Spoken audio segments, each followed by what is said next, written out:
Sammie actually couldn't make it today, so we're in a comedy routine here. No, we are the parents of Samantha Staudinger, Maria, and Jeff. We want to thank you, especially the folks who have been able to make it out here in the audience today. As we all know, these are unprecedented times. Hopefully soon we won't have to say those words again, but for now it's still unprecedented times. And to all those out there, and I'm just waving up over here, out there on the internet watching us either now or later on, hello to you as well. I thank you for joining us. I have no idea where they are. I'm just waving up over here. Okay, so we were supposed to sort of introduce and give a little bit of something, I guess, about Sammie. And Maria's going to do kind of the second part, but I guess I got the first part over here. So the first thing I did want to do is, going back to the folks out there, I want to thank my in-laws, the Yip family over in Canada, who are watching hopefully right now. And why I'm doing that specifically is because they're the ones, when you listen to my daughter play, they're the ones who gave her the talent. It's that side of the family. I must admit, sorry my side of the family, but I played the trumpet in middle school. That's it. Trumpet middle school, no. I love music, I love listening to music, I can't play, and believe you me, I can't sing, so you don't want to hear me sing either. Okay, so that's enough about me. Now, about Sammie. So she started playing, as you can well imagine, at a very young age, 3 years old. And kind of the fun fact, as I'm told we're supposed to give these fun facts out, is that Maria basically started her on the piano because to have her do something. Because as a 3-year-old, she had an awful lot of energy, and we needed to have her do something. And so, like, go to museums, go to the parks, do this and that. And so Maria started her with basically a mother-daughter kind of thing up in Cupertino, where they would go once a week and play the piano together, learn the piano together. So that's where she started, and it's gone years and years, and we could spend all kinds of time here talking about that, about how she's gone from one to another to what you're going to see today. But that's where she got started, way back in 3rd grade with my wife, and then she could tell you about all the time she's been here as well with her at the conservatory as well. But this is supposed to be a fun fact kind of thing, and this is supposed to be Dad, and you know dads. So I'm not supposed to embarrass her, but yeah, I'm going to kind of embarrass her right now. Okay, so the thing about it is my wife actually did have a dream. So took her to piano to keep her busy, basically, and then that became what she picked up on. But my wife's dream was a little bit different. She dreamed she was going to be a violin player. So got the violin, was practicing the violin, and at one point she had to go, this is pre-pandemic, she actually had to go on a business trip, like away. So she's away, I'm with Sammie, and I take her to the lesson, the violin lesson. This is over Palo Alto. We go upstairs. It was just a one-on-one at that time, just trying to introduce him to some stuff. And it's kind of like an office. It was in a church kind of setting up over there in Palo Alto. It was a nice big room, nice kind of like an office and all that. And they had this huge couch right over there. And so the woman who's doing it says, "Oh, you could sit and watch and listen and all that as I'm doing it around." I said, "Okay, fine." I sat on this nice comfy couch, and then they start doing it. And this is like, kind of summertime-ish, nice and warm, late afternoon. I'd had her all day. She wore me out. One thing led to another. I fell asleep as my daughter was doing the violin. I think that kind of put an end to it there with the violin, but that's my little story about the violin. You want to add anything else about the violin? Then, when I came home, I asked Sammie, "Do you practice violin?" And she said, "No." "Why?" "Daddy fell asleep on the couch." And So Daddy cannot help me how to play violin. So I think that was the end of her violin career. But we do have something out of that whole career that I brought in here. And I just want to, this precious thing right here. We'll make sure that hopefully the camera can kind of go into it. We do have this. Oh, that's all. 1, 2, 3. Oh, yes. So we did get a picture, and we still have. I think we still have the violin. Yeah, we So still have anyway. the violin sitting there. Okay, enough embarrassment. Okay, after that is piano because Jack couldn't handle the squeaky sound of the I didn't want to say piano. that. And that was It the was major rather- reason why she began her piano career. Yes, Jack's violin slip, and he couldn't handle the squeaky sound of the violin. It's better the kazoo though, I know that. All right, Okay. enough of our nonsense. Let's bring in the real entertainment for today. Thank you.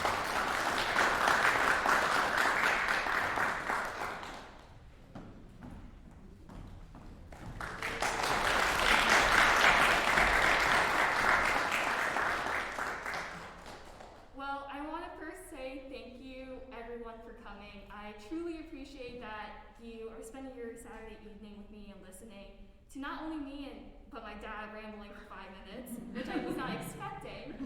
But to start off each of my sections, I want to share one thing that I love about each piece.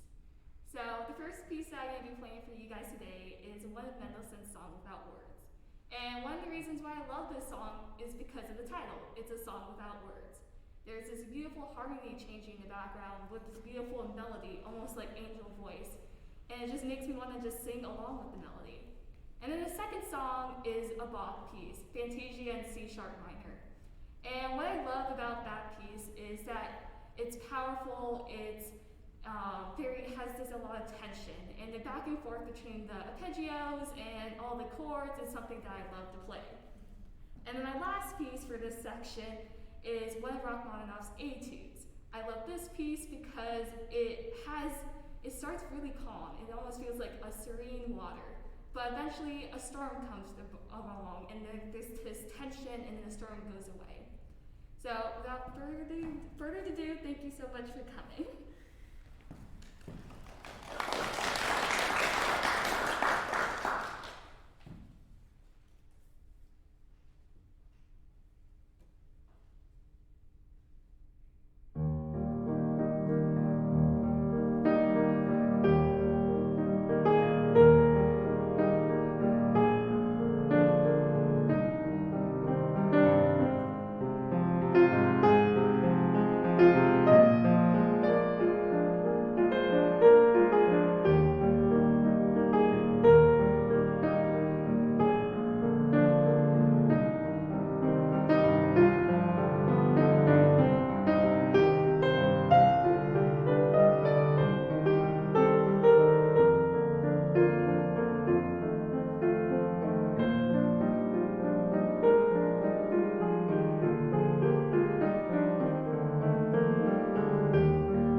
some of the story about her as a kid with a piano. So in 5th grade, okay, we jump a little hop there. She knew that she's gonna leave St. Raymond with her best friend Michaela sitting there. And she wanted to leave a legacy in St. Raymond. And she know that she's gonna go to Recital after St. Raymond because she already got into the school. And it was probably in May of that year. And she was thinking, what can I do for my friends always gonna remember me? You know, she loved the school, she loved the people she was with. And there was a talent show in St. Raymond. I don't know if Michaela remember. And she basically wanted to do something very impressive. Okay? So she's gonna do a blindfolded, totally blindfolded, and on a piano play her piece of music. Of course, her music become very sophisticated already, and it's not an easy song to play. And she run on to the reputation that she's a very good pianist because of the year before, when she was 4th grade, she just performed in Carnegie Hall. And so she came up with the idea of being blindfolded. She created one mask that is blindfolded that you cannot see through. But I actually, be honest, you could see through. You really try hard enough, okay?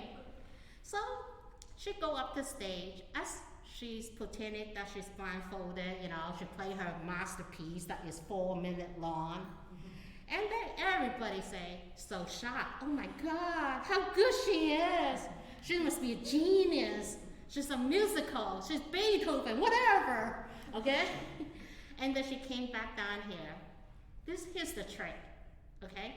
She knew her classmate would want to know, look at her mask, see whether it is really see-through or not. So she created another mask that's totally cannot see through.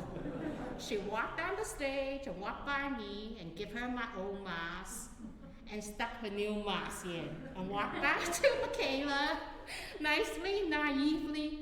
Everybody in her class looked at her mask and said, oh my God, that's genius. And make it worse, after the talent show, I just go out, just say, parents come and say, asking me, oh, did your daughter really play blindfold that good? And my mouth is like, ooh, should I lie or should I not lie? And out of the blue, some little boy named Noah, if you remember him, Michaela, run up to me and to his parent that he happened to be there. It is a real blindfold. I check out the mask. So from then on, oh, thank God. I'm sorry. I apologize to Michaela parents. I didn't say anything at all. It was not real. It's an illusion of the whole thing. So she left St. Raymond that year, and everybody thought she was a genius. Okay, which she isn't. Up to today day, because we live in our neighborhood for 20 years, and sometimes I walk around the park or go to shopping, I will see some of the St. Raymond parents. The first thing they say to me is, oh, how's Samantha doing? Or Sammie doing with her piano? Is she still continue at it? I said, yeah, she's still at San Francisco Conservatory. And then they say, oh, she's so good, she should go to Juilliard. I was like, oh boy. And that just happened to me maybe 3 weeks ago while I was walking Bambi. So that's what she does, That's her legacy with St. Raymond. I'm sorry, I just told you the truth, Michaela, after all these years, sitting here thinking she's a genius. She's not. So anyway, but I should add one thing. From the Dear Old Dad department, who did not tell Dear Old Dad this? And who was sitting there in the audience, saw it happen and thought, oh my gosh, she was really able to do it blindfold. She did tell me afterwards, but I was like, wow, that is, I think she could do it. Yeah, of course she could do it. She could blindfold anything at all. Okay, I think it's Okay, time for her. I think our Pianist should be ready. she should be ready as we take our break here. Keep the hands going.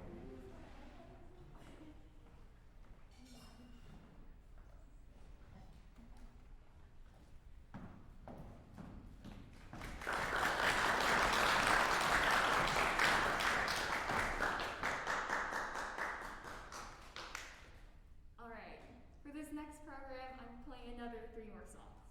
So, the first song that I'm going to play is a Debussy, one of his preludes. And what I love about this song is that it reminded me of a trip that I had a couple weeks ago. I just saw snow for the first time, and it reminded me of seeing snow. It's sort of like the beautiful drops. It sounds like little footsteps in the snow, and it reminded me of having that amazing time there. And then the second song I'm playing is one of Chopin's Prelude in C# minor. And something that's unique about this is that it has all the elements I love for the previous songs. It has a beautiful harmony, always shifting, beautiful chords too, a little like tension, and then a little bit resolving. It has everything that I love. And then the last song I'm playing is one of Beethoven's Sonata, Sonata number 6. And what I like about this song is that it's not so serious. A lot of people think classical music's very serious, and it's like only you can do in like fancy halls and stuff like this, but this song is more humorous and quite joyful too. So I hope you enjoy.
say something here.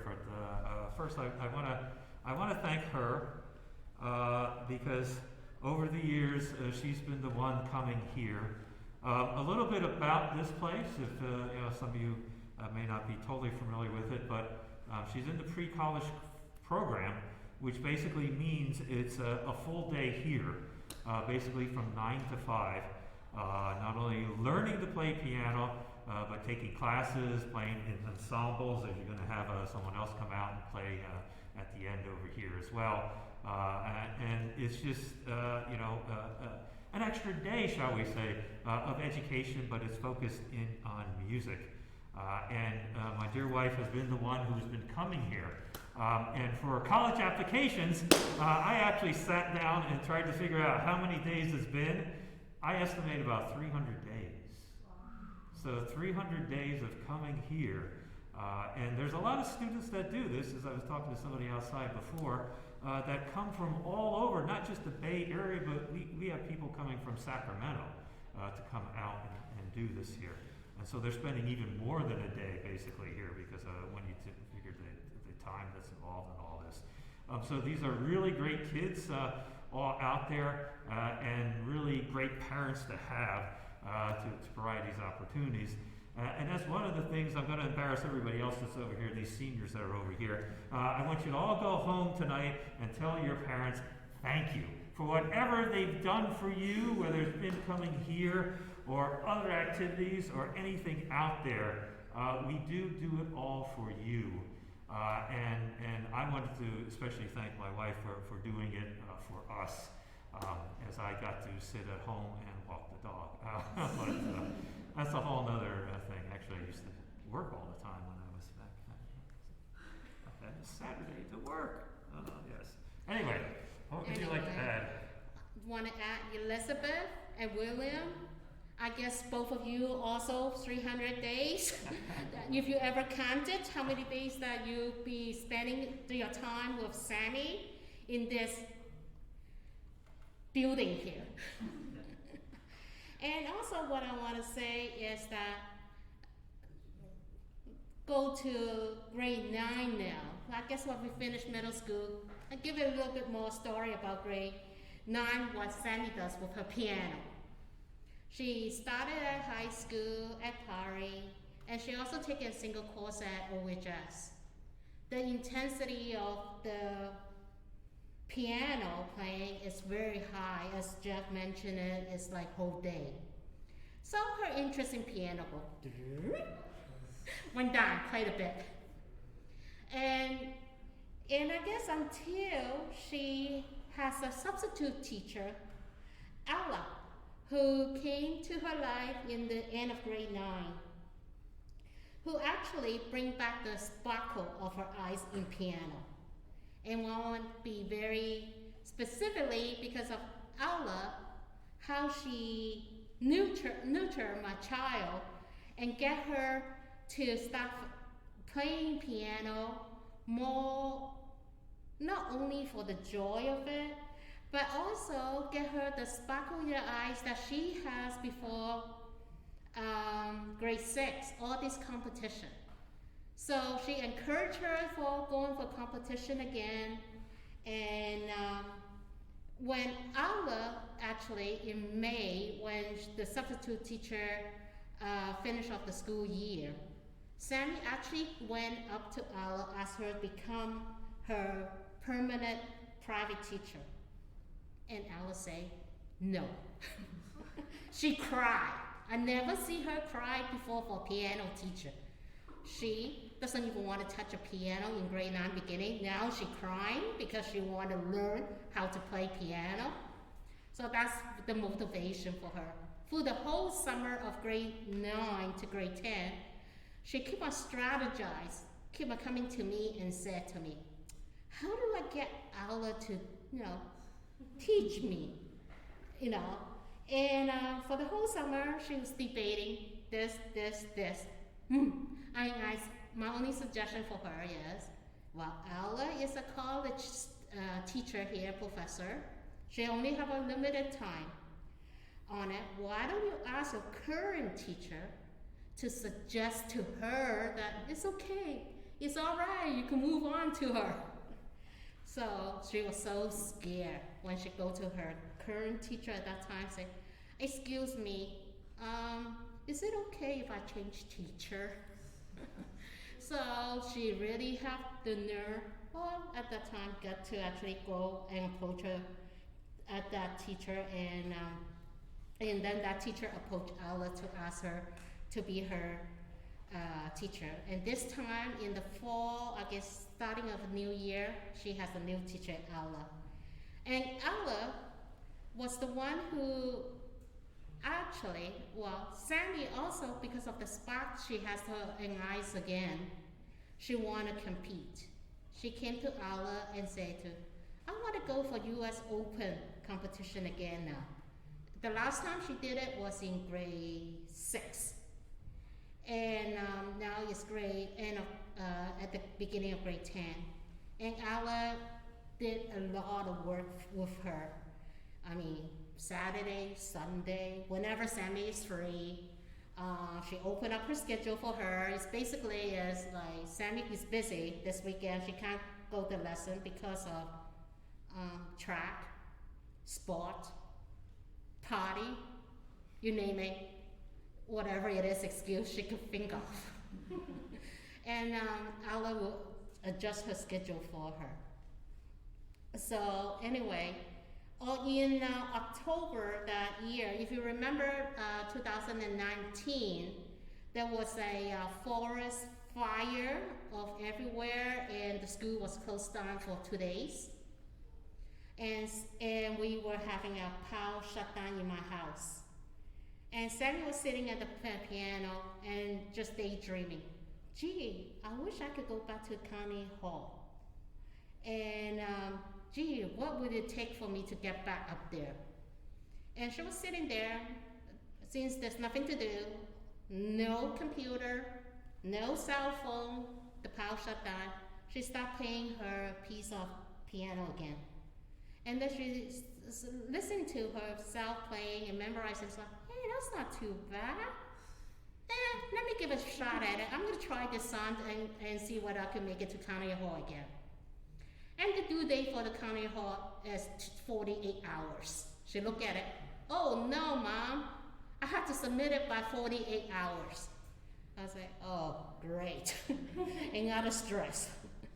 So for that 48 hour, all she does is play one song and keep on asking me, can you record it? Can you record it? Can you record it? Can you record it? At least 20 times.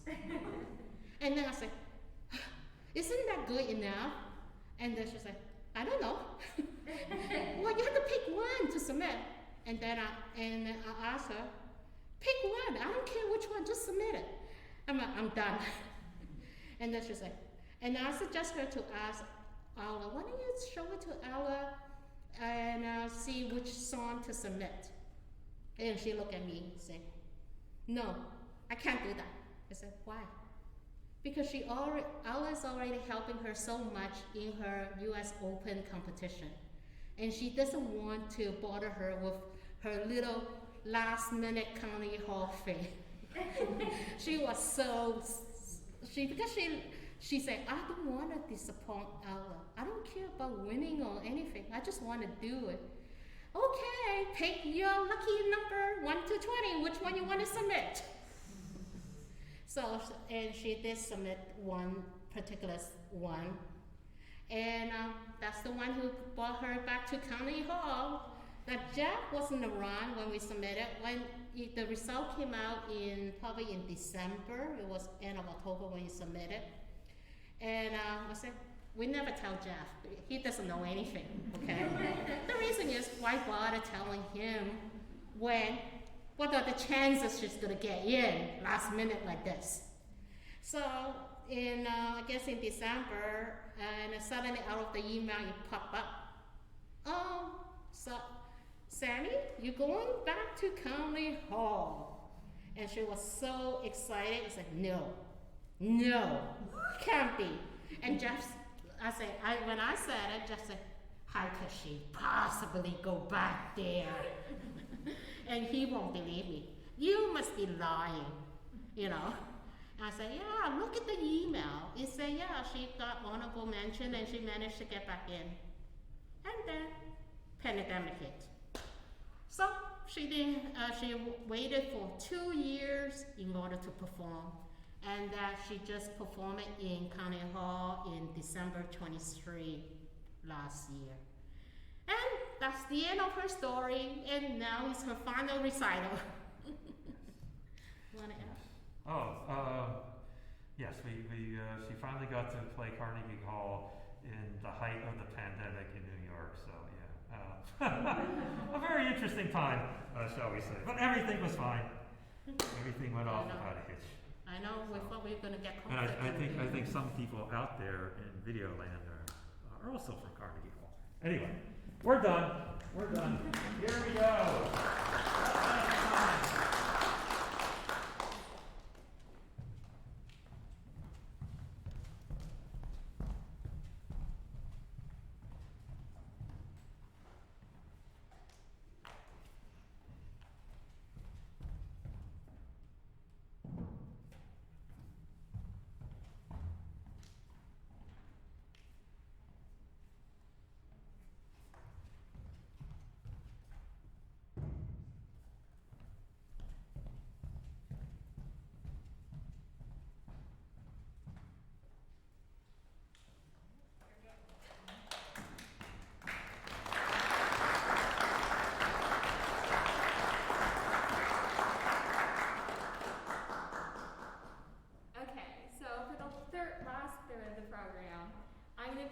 switching it up and playing some jazz piano.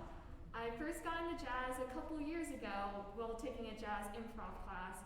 And one thing that I sort of like about jazz that's different from classical music is that it has to do a lot with ear, and it's another side of me as a musician that I don't usually work on, so being able to hear a melody and then play it back and do some improv is something that I love. So I hope you enjoy.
our special guest. She's a dear friend of mine and my piano duo partner, Mira.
birthday today, and he managed to come here to celebrate. I want to say thank you to Thomas too, and it's his 18th birthday. So thank you, Thomas.